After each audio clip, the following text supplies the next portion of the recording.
함께 하나님 말씀 보겠습니다. 말씀은 마태복음 5장 1절부터 12절입니다.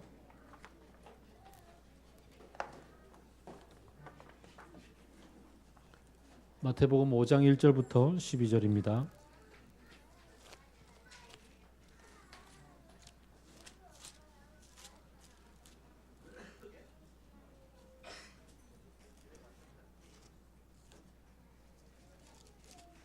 (1절부터) (12절입니다) 한 절씩 읽도록 하겠습니다. 예수께서 무리를 보시고 산에 올라가 앉으시니 제자들이 그에게 나왔다. 마음이 가난한 사람은 복이 있다. 하늘나라가 그들의 것이다.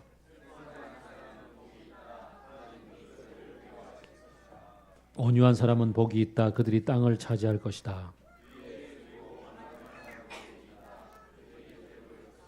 자비한 사람은 복이 있다. 하나님이 그들을 자비롭게 대하실 것이다. 평화를 이루는 사람은 복이 있다. 하나님이 그들을 자기의 자녀라고 부르실 것이다.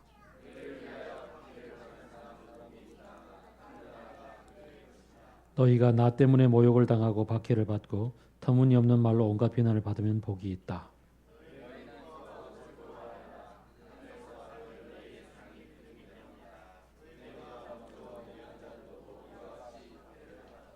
아멘. 새해 복 많이 받으십시오.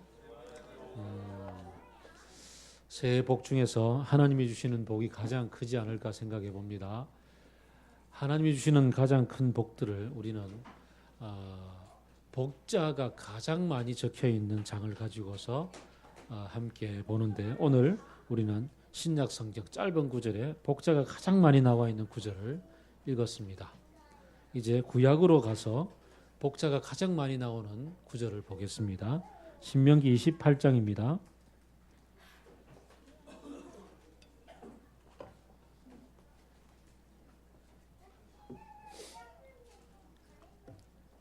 신명기 28장 1절부터 14절까지 또 한 절씩 교독을 해보겠습니다. 당신들이 주 당신들의 하나님의 말씀을 귀담아 듣고 내가 오늘 당신들에게 명한 그 모든 명령을 주의 깊게 지키면 주 당신들의 하나님이 당신들을 세상의 모든 민족 위에 뛰어나게 하실 것입니다.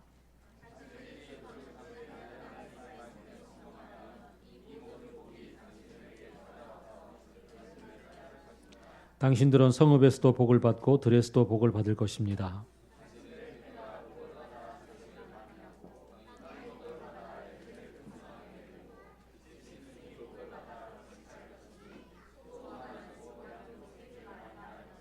당신들의 곡식 광주리도 반죽 그릇도 복을 받을 것입니다.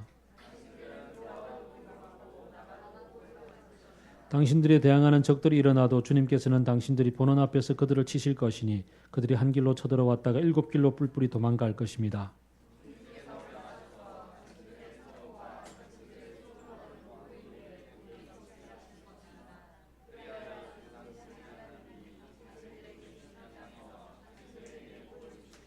당신들이 주 당신들의 하나님의 명령을 지키고 그 길로만 걸으면 주님께서는 당신들에게 맹세하신 대로 당신들을 거기에 거룩한 땅으로 거룩한 백성으로 삼으실 것입니다.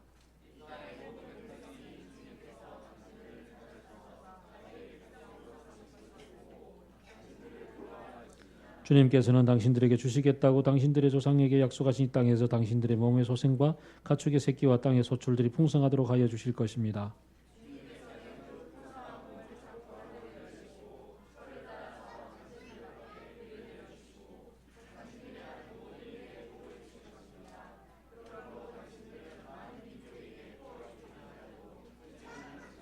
오늘 내가 당신들에게 명령하는 바 당신들이 주 당신들의 하나님의 명령을 진심으로 지키면 주님께서는 당신들의 머리가 되게 하시고 꼬리가 되게 하지 않으시며 당신들을 오직 위에만 있게 하시고 아래에 있게 하지는 않으실 것입니다.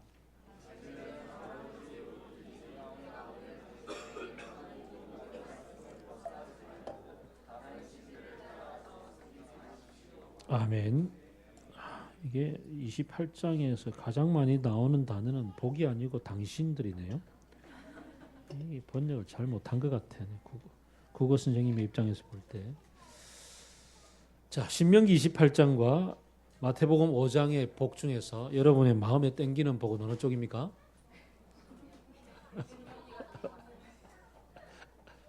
신명기가 훨씬 더 잘 다가오죠. 애를 많이 낳는다는데. 그래서 그 많은 우리 교회에서도 신명기의 28장의 복을 많이 설교도 하곤 합니다. 자, 신명기 28장의 복과 마태복음 5장의 복에 있어서 복의 내용을 보면 훨씬 더 우리의 피부와 감각에 잘 와닿는 것은 신명기 28장일 겁니다. 들어와도 복을 받고 나가도 복을 받는 이 뭐 복을 된장국 끓이는 이런 얘기들이 많이 주어지는데요. 이 복을 받아라라는 얘기, 복을 받을 거라는 얘기를 둘러싸고 있는 전반부를 보면은 조금 거시기해집니다. 28장 1절, 2절을 보면요. 2절을 보게 되면은 당신들이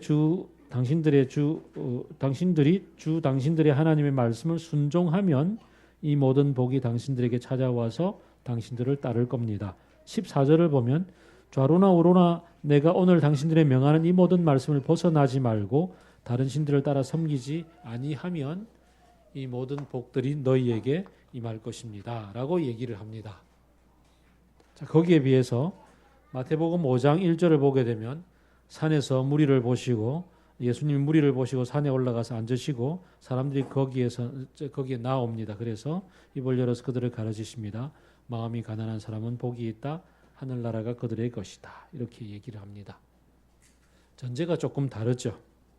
전제가 앞쪽에서는 이 모든 계명을 너희들이 다 지켜 행하면 들어와도 복을 받고 나가도 복을 받을 거다라고 얘기를 합니다. 이 모든 계명은 신명기 바로 앞장에서 27장까지 주어져 있는 모든 말씀인데 신명기의 말씀은 크게는 출애굽기 15장부터 시작이 되어지는 시내산에서의 율법으로 연결이 되어집니다. 시내산에 모세가 올라갔습니다. 모든 사람들 출애굽하고 나서 이렇게 광야에 다 이렇게 흩어져 있고 시내산에 모세를 불러서 올라가서 그곳에서 하나님이 계명을 쭉 주십니다. 대표적인 계명이 10계명이죠. 이렇게 하라는 모든 계명을 주시고 그리고 나서 이 모든 계명을 너희가 지키되 좌로나 우로나 치우치지 아니하면 이 모든 복이 너에게 임할 거다라고 얘기를 합니다.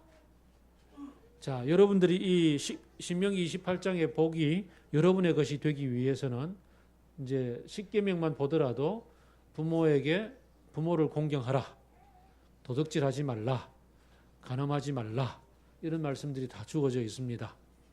예수님이 조금 더 엄격하게 예수님뿐 아니라 그 당시에 율법 학자들 중에서도 샴마이 학파라고 아주 엄격한 학파들은 요즘 왜 그 중동에도 보면 엄격한 중동 그 순위파 이런 게 있잖아요. 그런 것처럼 엄격한 학자들은 눈으로 보는 그 음욕을 품는 것도 간음한 것이다라고 얘기를 합니다. 자, 여러분 형제들이요. 신명기 28장의 복을 그래도 자신 있게 받을 수 있다. 손을 들어주세요. 저기 쇼핑몰을 지나가다가 저거 내가 갖고 싶어 이런 마음이 들어도 도둑질한 겁니다. 자매들이요. 신명기 28장의 복을 받을 수 있다. 자신 있게. 아무도 없는 거예요. 이게 신명기 28장의 한계였고 사실은 하나님이 여기에서 어떻게 보면 사람들을 다루시는 데 있어서 어떻게 보면 실패하신 모습이죠. 하나님은 인간을 창조하시고 나서 하나님 당신을 인격적으로 사랑하라고 전인격적으로 사랑할 수 있도록 자유의지라는 걸 주셨고 그래서 우리가 스스로 하나님을 사랑하노라고 섬기겠노라고 결단하기를 원하셨는데 그게 올무가 되었죠. 인간은 어느 사이엔가 하나님 대신에 딴 걸 사랑하고 자기가 최고가 되겠다고 선언을 하고 뛰쳐나갔단 말이죠. 그런 인간을 하나님은 죽이시지를 못하고 사랑하기 때문에 뒤쫓아오시면서 계속 돌아오라는 사인을 주십니다. 계속적으로 그 하나님은 역사 속에서 인간의 역사 속에서 인간을 되돌이게 하기 위한 방법을 여러 가지로 사용하시죠. 맨 처음에는 가인과 아벨의 후예들 데리고서 어떻게 해보려고 하다가 도저히 안 되니까 홍수를 보내는데도 노아를 그래도 건져서 어떻게 보려다가 바벨탑 사건 이후에는 언어가 막 흩어지고 나니까 아브라함을 택해서 한 민족이 하나님의 백성이 되는 모델을 세워 보려고 했는데 그것마저도 오늘 본문에 이르기까지 보게 되면 너희들이 이 모든 계명들을 나와 더불어 같이 지켜 행한다면 너희들이 내 백성이 되고 나는 너희 하나님이 되겠고 이 모든 복을 너희에게 주겠다고 얘기했던 이 방식이 사람들 사이에 이스라엘의 역사 가운데서 거듭거듭 실패를 하게 되죠. 하나님의 실패라고 제가 표현을 했습니다만 하나님의 방식이 틀렸기 때문이 아니라 사실은 하나님의 방식을 악용하기 때문이죠. 인간이. 사실은 구약의 이 율법들이 율법의 가장 핵심이라고 할 만한 마음과 목숨과 뜻을 다하여 하나님을 사랑하고 이웃을 내 몸과 같이 사랑하는 이 사랑의 마음을 가지고 있으면 이 모든 율법들을 다 이룰 수가 있을 텐데 사랑하지는 않겠고 내가 내 인생의 중심이 되겠고 세상의 중심이 되고 있으면서 이 율법들을 행하면 될 거야라고 규칙 준수로만 다가갔을 때 인간의 이 노력들, 인간의 다가감이 실패를 할 수밖에 없었다는 얘기죠. 이게 결국은 하나님 잘못이 아니라 인간이 하나님의 이 선하심을 악용했기 때문에 벌어진 일들입니다. 어쨌거나 그럼에도 불구하고 하나님 이 방식이 인간을 결국은 구원에 이르지 못하게 되돌이키지 못한다는 사실 때문에 절망하시고 그 절망을 딛고 일어서면서 다시 당신의 아들이신 예수 그리스도를 이 땅에 보내어 주시지 않습니까? 그래서 예수님이 이 땅에 오셔서 하셨던 첫 말씀이 때가 되었다. 하나님의 나라가 너희들 앞에 펼쳐졌다. 너희들은 회개하고 복음을 받아들여라 라고 말씀을 합니다. 이걸 그림으로 보여주는 어느 얘기가 바로 마태복음 5장입니다. 모세가 시내산에 올라갔습니다. 산 위에서 하나님의 율법을 선포하십니다. 근데 이 율법을 인간이 악용을 하고 하나님의 구원이 이 율법을 통해서 이루어지는 게 실패를 하는 통에 다시 아들을 보내셨는데 이 아들이 구약의 율법을 대체하는 새로운 새 언약을 선포하는 그 방식을 구약의 그림하고 똑같이 산에 오르셔서 나아온 사람에게 말씀을 선포하시는 거죠. 이게 바로 5장 마태복음 5장 1절의 얘기입니다. 산에 예수님이 오르셔서 새로운 하나님 나라의 얘기를 펼쳐주시는데 그러면 오늘 주어져 있는 이 새로운 율법들 온유하라, 슬퍼하라, 그 다음에 자비하라, 의에 줄이고 목말라라, 마음을 깨끗하게 하라, 평화를 이루라 라고 말씀을 하시는 게 아니죠. 이게 아니란 말이죠. 이어지는 말씀들도 산상수훈에서 이어지는 황금률이라고 얘기하는 것처럼 대접받고 싶고 하거든 대접하는 만큼 대접을 받을 것이다. 다음에 또 오리를 같이 가자 그러면 십리를 같이 가라. 이런 모든 말씀들도 구약에 선포되어졌던 율법의 방식으로 듣게 되면 사실 신명기 28장이 우리에게 주는 절망감 이상으로 우리에게 큰 절망감을 느끼게 하죠. 신명기 28장의 복을 누릴 수 있는 사람이 도대체 누가 있겠습니까? 율법을 좌로나 우로나 치우치지 아니하고 모두 다 지켜 행할 때에 들어오나 나오나 복을 받는다고 하는데 신명기 28장 우리가 16절까지 읽었나요? 17절부터 50절까지 이어지는 더 엄청난 구절은 네가 만약에 좌로나 우로나 치우쳐서 율법을 어기면 들어와도 저주를 받고 나가도 저주를 받고 떡반죽 그릇이 저주를 받고 우양과 가축과 소가 다 저주를 받고 대적들이 너희 문을 살을 것이고 이렇게 나간단 말이죠. 엄청난 저주가 임할 것인데 하나라도 어긴다면. 그런데 우리가 새롭게 예수 그리스도의 시대를 살아가면서도 신명기 28장식으로 이 마태복음의 5장의 산상순을 읽고 받아들이려고 하는 노력들을 하는 사람들이 간혹 있더라고요. 하나님은 우리들에게 예수님을 통하여서 온유하라, 의에 주려라, 그리고 마음이 깨끗하라, 평화를 이루라라고 말씀을 하는 게 아니라는 거죠. 그럼 뭔가 오늘 이 본문은 사실은 예수님이 그 누가복음에서 말씀을 하셨죠. 때가 되었다, 하나님의 나라가 왔다, 회개하고 복음을 믿으라라고 얘기했던 마가복음 1장 15절을 누가복음 4장에서는 이야기하기를 뭐라고 얘기하시나요? 특히 또 마태복음 11장에 똑같은 얘기가 나오는데 이사야서 61장 1절의 말씀을 인용해서 주 여호와의 신이 내게 임하셨으니 이는 여호와께서 내게 기름을 부어사 가난한 자들에게 아름다운 소식을 전하게 하려 하심이라. 나를 보내어서 마음이 상한 자를 고치고 포로된 자에게 자유를, 갇힌 자에게 노임을 선포한다라고 이야기를 하시지요. 하나님의 나라를 선포하신 예수님은 이 땅에 오셔서 우리들의 마음을 바꾸시고 그에게 나오는 모든 사람들을 위로하시고 격려하고 회복시켜 주십니다. 마음이 상한 자를 고쳐주셨고 포로된 자들에게 자유를 베풀어 주셨고 눈먼 자들의 눈을 뜨게 해 주셨습니다.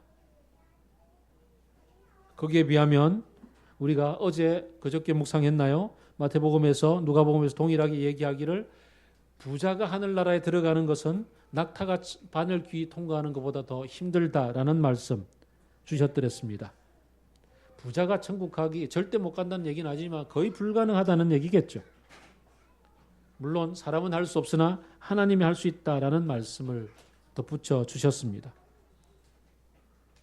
오늘 이 마태복음의 복을 우리가 받아 누리는 데 있어서 전제되어야 되는 것은 예수님이 이 땅에 오셔서 우리들을 가난하고 눈멀고 찌들고 힘들고 이렇게 억압당하고 착취당한 모든 사람들을 부르셔서 회복의 역사를 베풀어 주시고 당신 앞에 나오는 모든 사람들에게 놀라운 하나님의 나라의 복을 먼저 주셨다는 겁니다. 그래서 그 복이 있는 자여라고 이렇게 번역하는 것이 훨씬 더 맞을 만큼이나 현재 시제입니다.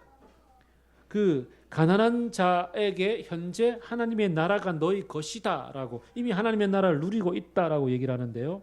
오늘 특별히 3절에서 가난한 사람들에게 복이 있다, 하나님의 나라가 너희 것이다 라고 얘기하는 이 본문이 오늘 복 전체에 있어서의 첫 출발점인 것 같습니다. 가난한 사람들, 이 땅에서 부자와 대비가 되지 않습니까?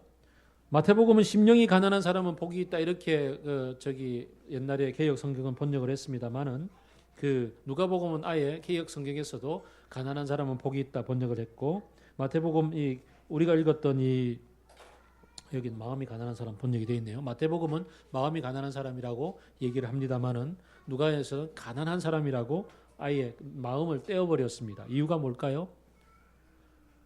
이사야 61장에 얘기했던 것처럼 이 땅에서 소외당하고 무시당하고 눈물고 착취당하고 이런 사람들의 경우에는 가진 게 없으니까 마음이 누군가를 의지하고 싶어지고 누군가가 우리를 회복시켜주기를 간절히 소망하고 열망하지 않겠습니까?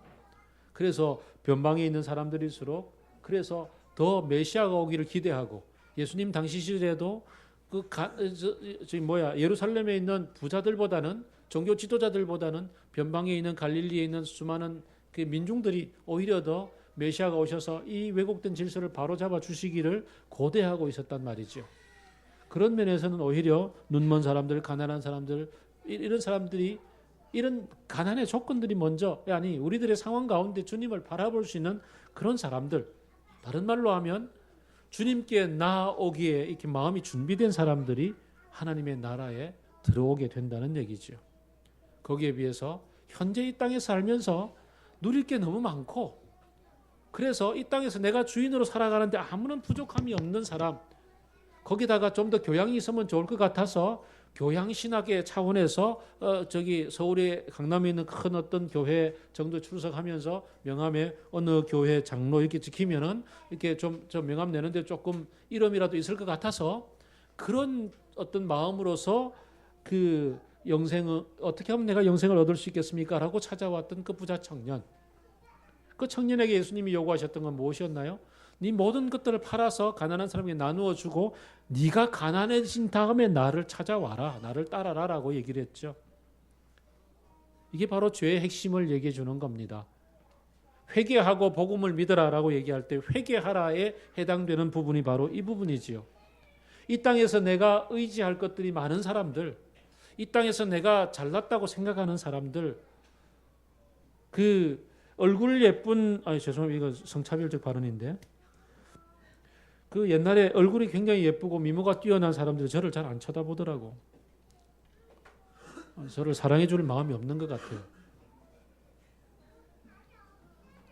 이거 얘가 적당하지 않다. 미안합니다. 이거 갑자기 튀어나온 얘라서 속기록에서 지워주세요.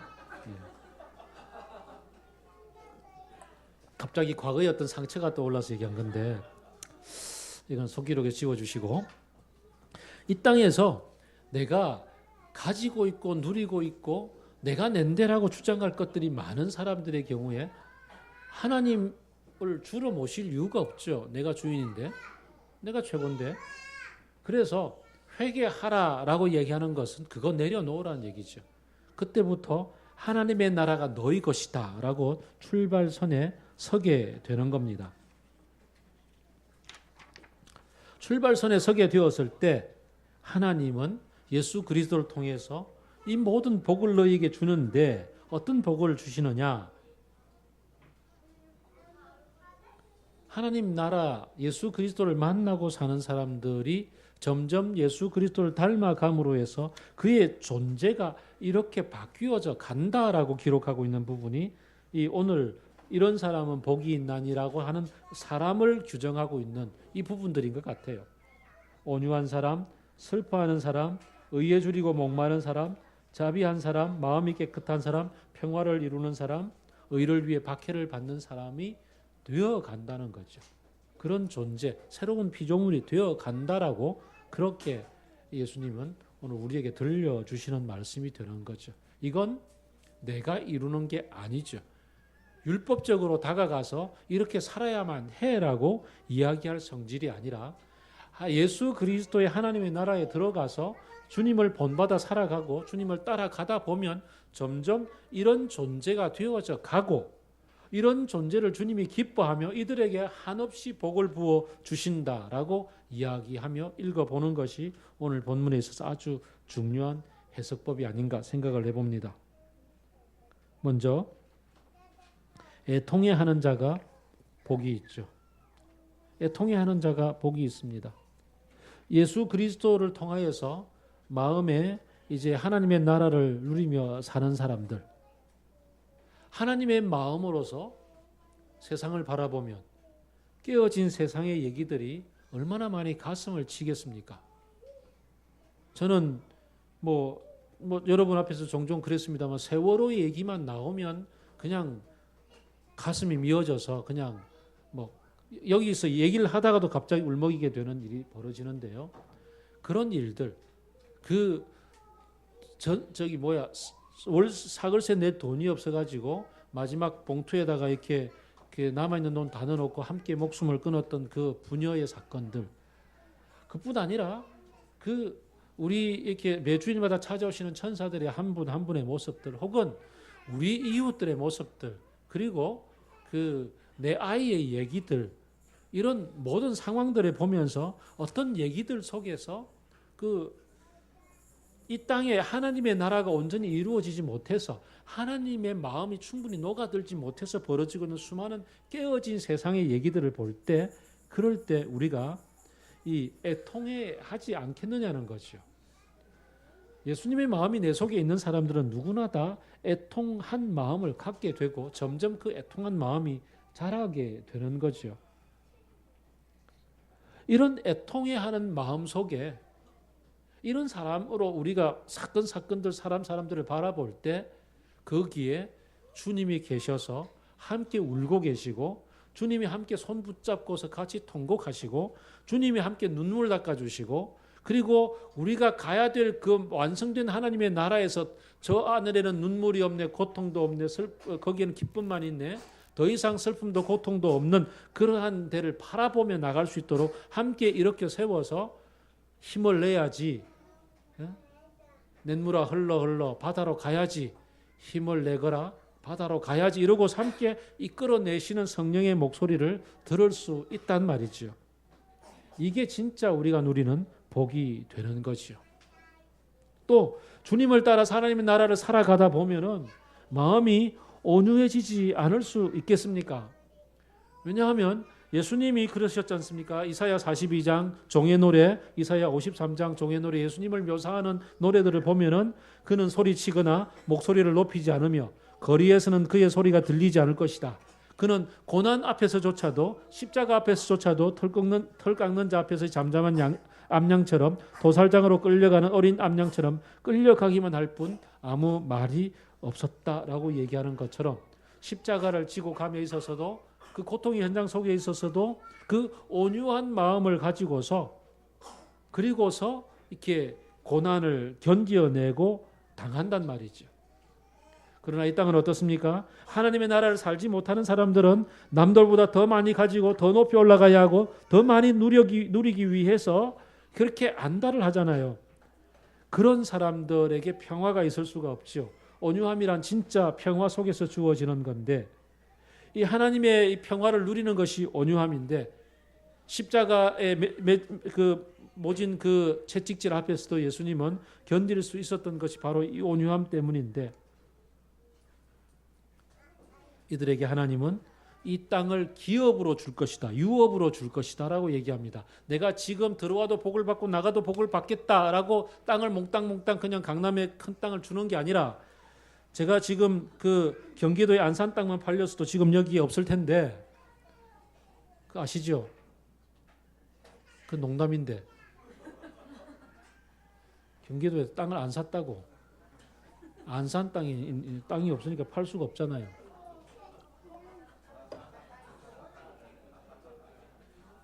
이거 새해 첫날부터 저를 실족시키시는군요. 어쨌든 여기에서 어떤 땅을 주는 게 아니라 하나님의 나라의 땅을 기업으로 주신다라는 얘기입니다. 여기에서 더 많이 가지고 더 많이 누리고 하는 것이 아니라 하나님의 부요하심, 하나님의 땅을 유업으로 주실 것이다. 어제 우리가 이 땅에서 그 복음서 묵상하면서 그랬잖아요. 이 땅에서 나를 위해서 고통과 십자가를 견뎠던 사람들 100배나 받고 그 다음에 또 어떻게 하리라?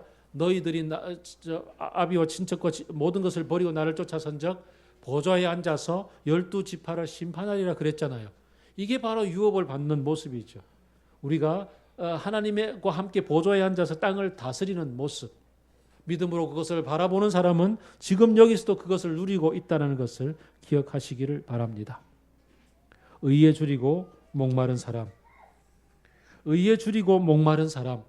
오늘 이 세 번째 의에 줄이고 목마른 사람과 일곱 번째 의를 주장하다가 핍박을 당하는 사람에 있어서 이 같은 의인데 그 조금 좀 다르잖아요.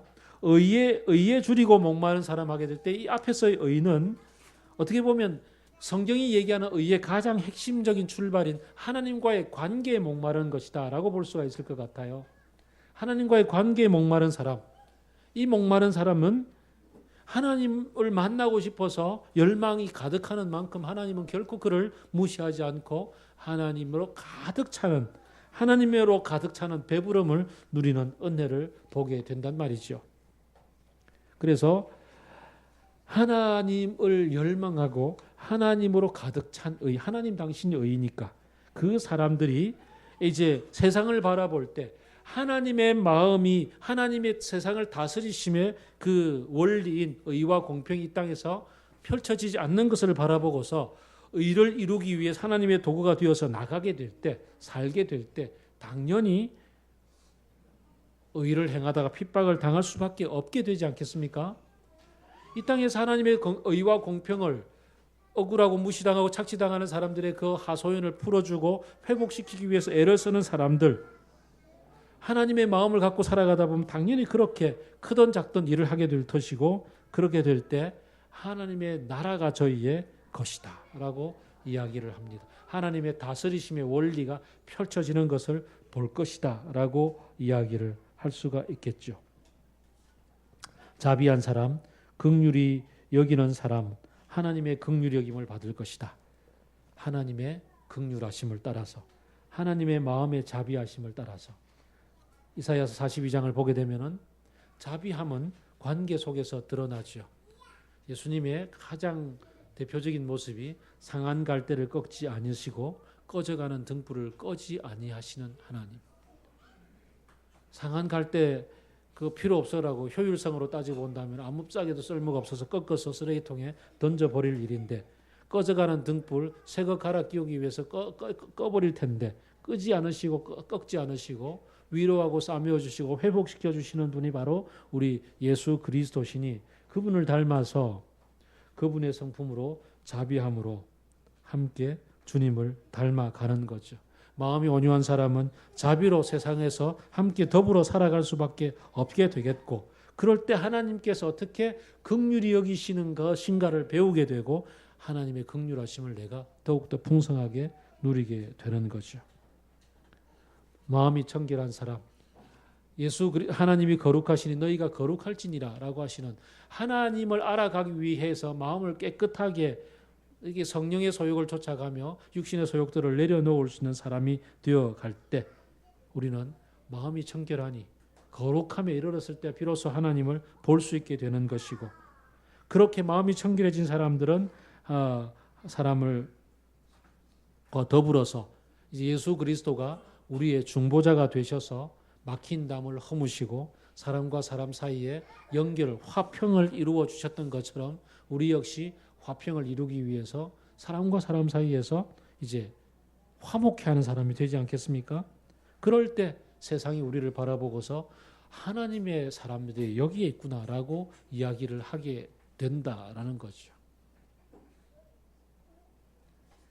하나님 나라를 살아가는 복, 무엇이 하나님 나라를 살아가는 복이겠습니까?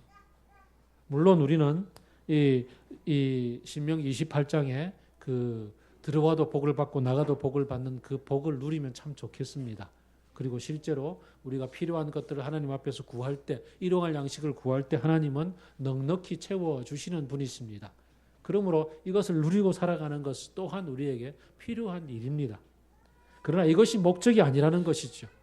예수 그리스도로 말미암아 새롭게 시작된 하나님 나라에 동참해서 주님의 성품으로 바뀌어져 갈 때, 우리가 주님을 닮아갈 때, 주님의 사랑을 가득 채워갈 때, 그럴 때 우리의 삶 자체가 하나님 나라 백성의 삶이 되어지고 이 땅을 다스리시는 하나님의 나라에 동참하기 위해서 의와 공평을 추구하는 삶을 살게 될 것이고, 그럴 때 핍박이 따라올지라도 하나님 나라의 백성답게 하나님의 위로와 하나님의 긍휼하심과 하나님의 아들이라 이끄름을 받는 놀라운 은혜와 그리고 12보좌에 앉아서 다스리시는 축복을 누리게 된다는 거죠.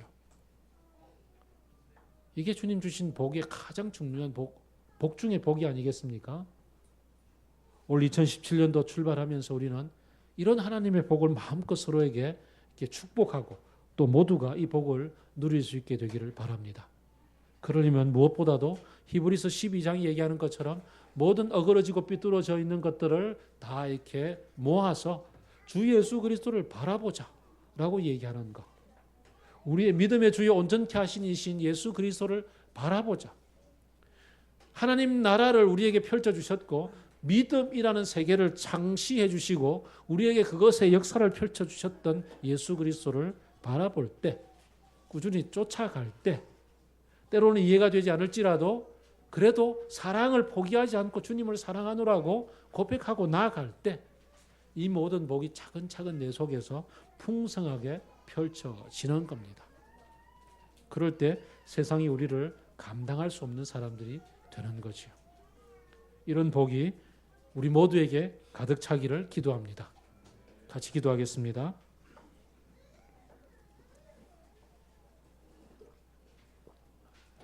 주 예수 그리스도는 우리에게서 멀리 떨어져 계신 분이 아닙니다. 이미 내가 십자가에 못 박혔으므로 이제는 내가 사는 것이 아니라 내 속에 예수 그리스도가 사시는 것입니다. 내 안에 계신 예수 그리스도를 바라보며 성령께서 나를 이끌어 가시는 그 길을 쫓아서 포기하지 않고 갈 때 주님의 이 모든 복이 하나님 나라의 풍성함이 나와 내 주변에 이 세상에 가득 펼쳐질 줄로 믿습니다. 함께 기도하겠습니다.